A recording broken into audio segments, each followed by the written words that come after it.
Thermopylae, Greece, 480 BC. The third morning. Leonidas gathered his allies before dawn, 7,000 men, Thespians, Thebans, Corinthians, Arcadians, men who'd fought for 2 days alongside the Spartans, who had held the pass, who had bled for every inch of ground and given back more than they'd taken. He told them to leave, not because they'd failed, not because they were cowards, because he knew something they did not yet know, that a man named Ephialtes had walked into the Persian camp the night before with a secret, a path, a way around the mountains that no foreigner was supposed to know existed. The pass was lost. The battle was over before the sun rose. The allies argued. Some wept. Some begged to stay. Leonidas was 60 years old, a king who had never expected to be king, a soldier who had spent his entire life preparing for a moment exactly like this one. He sent them away. Then he turned to his 300 Spartans, and to the 700 Thespians who refused to leave, and to the 400 Thebans who stayed against their will, and he walked back toward the pass. The question that history has been asking ever since is not why he died, it is why he chose to. Thermopylae was not lost in battle. 300 Spartans did not fall to Persian military superiority.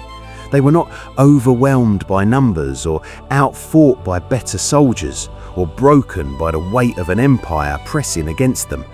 For 2 days they had held the finest army in the ancient world at a narrow pass in central Greece and made it look, if not easy, then at least possible. Thermopylae was lost because one man walked across a mountain in the dark and sold what he knew to the enemy. His name was Ephialtes. He was Greek, and what he did in the night between the second and third day of the battle was not merely a military betrayal. It was the moment that almost ended the idea of the free world before that idea had fully formed. This is not the story of 300 Spartans against 1,000,000 Persians. That story's a simplification that Hollywood perfected and history's been trying to correct ever since. This is the story of what was actually at stake at Thermopylae, what would have been lost if Xerxes had swept through that pass unopposed, and the man who nearly let it happen, and the man who made sure it didn't. To understand Thermopylae, you must first understand what Persia was in 480 BC, not as a military force, though it was the greatest military force the ancient world had yet produced, but as a fact of geography and power so overwhelming that resistance to it seemed, to the most of the people living in its shadow, not merely difficult, but genuinely insane. The Achaemenid Empire at its peak covered territory from Egypt to the Indus River, from the Aral Sea to the doorstep of the Greek city-states themselves. It had been built by Cyrus the Great and expanded by Darius, and represented not merely the largest political entity in human history to that point, but a system of organisation so sophisticated and so ruthless in its efficiency that the peoples it absorbed tended within a generation or two to stop thinking of themselves as conquered and start thinking of themselves as Persian. This was the empire's most powerful weapon, not its armies, its gravity, the way it made submission feel, eventually, like simply the natural condition of the world. Xerxes, who had inherited his father Darius's unfinished business with the Greeks, brought to Thermopylae a force that ancient sources place in the millions, a number that modern historians have revised downward to somewhere between 80,000 and a few 100,000, which is still a number that would have appeared to the Greek defenders at the pass essentially indistinguishable from infinity. The Greeks who chose to resist this force were not naive, they were not unaware of what they were facing. They had watched Persia absorb Thrace, subjugate Macedon, incorporate the Greek cities of Ionia into its administrative machinery. They knew what capitulation looked like. They knew what resistance cost. The ones who chose resistance anyway were making a specific, conscious, philosophically deliberate argument that there was something worth dying for that could not be negotiated away or administratively absorbed. That a man living under his own laws in his own city was not the same as a man living under Persian administration, however comfortable that administration might be. That freedom was not merely a preference, but a condition of human existence worth the full price of its defence. This argument had no guaranteed outcome. It had no certainty of success. At Thermopylae, it had, by the third morning, no realistic military probability of survival. It had only Leonidas, and what Leonidas had decided, alone in the dark, before the sun rose on the third day. The pass at Thermopylae was chosen with the cold tactical intelligence of men who understood that their only advantage against a force of this size was geography. The hot gates, the narrow coastal corridor between the mountains and the sea, compressed the Persian numerical advantage into irrelevance. In a space wide enough for perhaps 2 or 3 men to fight abreast, 10,000 soldiers were no more useful than 300. The weight of the Persian Empire could not be brought to bear because the terrain would not allow it. Leonidas understood something else too. The Greek way of fighting, the phalanx, the locked shields, the coordinated advance of disciplined infantry moving as a single organism, was precisely suited to this environment. The Persian infantry, armed with shorter spears and wicker shields designed for open field engagements, were being asked to fight a battle their equipment and their doctrine had not prepared them for. For 2 days it worked. The Medes came first. They broke against the phalanx like water against stone. The Kishans followed. Then, on the afternoon of the first day, Xerxes sent his immortals, the 10,000 elite soldiers who were the finest fighting force in the Persian Empire, men whose very name communicated the imperial conviction that they could not be defeated. They could be defeated. Leonidas held. Herodotus tells us that at times the Greeks feigned retreat, drawing the Persians forward, then turning on them in a narrow space where Persian numbers meant nothing and Greek discipline meant everything. That Xerxes, watching from an elevated position, rose from his throne 3 times in alarm during the fighting. That by the end of the first day, the Persian losses were enormous and the Greek position had not moved. The second day was the same. And then the night came and Ephialtes walked into the Persian camp. His name means nightmare in Greek. Whether this is coincidence or the particular cruelty of historical memory imposing meaning on a name, the effect is the same. Ephialtes of Trachis, a local man, a Greek, a man who knew the mountains around Thermopylae the way men know the geography of their childhood, walked to Xerxes and offered him what 2 days of frontal assault had failed to produce: a way through. The Thermopylae path wound through the mountains above the pass, a route known to the locals, unknown to the invaders, theoretically guarded by 1,000 Phocian soldiers whom Leonidas had posted there precisely because he knew the path existed and understood that it was the position's only real vulnerability. What Ephialtes wanted in return, the sources do not precisely record. Herodotus says he hoped for a great reward.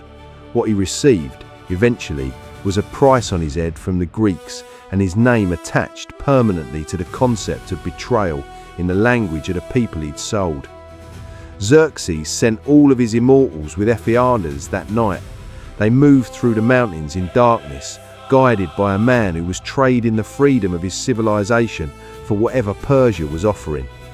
The Phocians guarding the path heard them at dawn. Startled, believing themselves to be the primary target, they retreated to higher ground to sell their lives at maximum cost. The immortals, with no interest in the Phocians, walked past them and continued toward the east gate. A runner reached Leonidas just after dawn, then his own lookouts confirmed it. The immortals were coming from behind. He called his council, he sent the allies away, and then he made the decision that has defined the meaning of Thermopylae for 2,500 years. He stayed. The oracle at Delphi had told Sparta before the campaign began that either 2 things would happen. Either Sparta would be destroyed or a king of Sparta would fall. Leonidas had known this when he marched. He had known it when he chose his 300, selecting, according to some accounts, only men who had already fathered sons, men whose genetic line would continue without them. He had known it when he sent the allies away on the third morning, sparing them for the battles that would follow, because he understood with the clarity of a man who has fully accepted what is required of him that what mattered at Thermopylae was not survival but time. Time for Athens to evacuate its citizens, time for the Greek fleet to regroup, time for the idea of resistance, the specific, philosophically loaded argument that free men could hold against empire to survive the physical location of its first great test and find another place to make it stand. The last battle at Thermopylae began when the Persians attacked from the front with the knowledge that the Immortals were closing from behind. Leonidas moved his remaining force forward, out of a narrow pass and into a wider area, not because the wider ground was tactically advantageous, but because in a wider space his men could die fighting rather than be compressed and slaughtered. They charged. Herodotus says the Greeks killed more Persians in those final hours than in the 2 previous days combined, that when their spears broke, they used their swords, that when their swords were gone, they used their hands, that when their hands were no longer enough, they used their teeth. Leonidas fell in the fighting. A furious battle over possession of his body followed, the Spartans pushing back the Persian advance 4 times to recover their king. The Immortals arrived from the rear. The remaining Greeks, those still standing, withdrew to a small hillock and were finished with arrows. So ended Thermopylae. Xerxes advanced. Athens burned, though its population had been evacuated. The Persian fleet was destroyed at Salamis. The Persian army was defeated at Plataea. Greece survived. Western civilization, in the form that would eventually produce democracy and philosophy and science and the entire downstream project of the free world, survived. It survived in part because of what happened at Thermopylae, because 300 Spartans and 700 Thespians who refused to leave held a pass for 3 days and bought the time that made the difference. Ephialtes lived for a while. The Greeks placed a price on his head and he spent the rest of his life in exile, eventually killed for reasons unrelated to Thermopylae by a man named Ephialtes. Herodotus records that the Spartans honoured Ephialtes anyway. The Western tradition has spent 2,500 years trying to make Thermopylae into a story about victory, about the glory of the last stand, about 300 men who were simply too Spartan to admit defeat. It is not that story. It is a story about a traitor, about a man who knew the path through the mountains and chose to sell it, about how close the entire experiment of the free world came to ending in a mountain pass in central Greece because one man decided that whatever Persia was offering was worth more than what Greece represented. And it is a story about what defeated that traitor. Not military force, not numerical advantage, not the superior technology or the more sophisticated tactical doctrine or any of the measurable variables that military historians used to explain outcomes. What defeated Ephialtes was a 60-year-old king standing in a pass at dawn, sending his allies away and choosing to spend whatever time remained buying time for an idea that he would not live to see vindicated. The freedom of the Western world was born at Thermopylae, not in the victory that followed, in the defeat that made the victory possible. And in the 60-year-old king who walked back into the pass because the oracle had spoken and the allies had been sent away and there was nothing left to do but finish what he had come to finish. The Ock gates are quiet now. The pass has widened over 2 millennia as the coastline shifted and the sea retreated. You can stand there today and struggle to imagine how 300 men held it against the world. But they did, for 3 days, against a traitor, an empire, and the full weight of a world that wanted to absorb them. And the world they died defending is still here.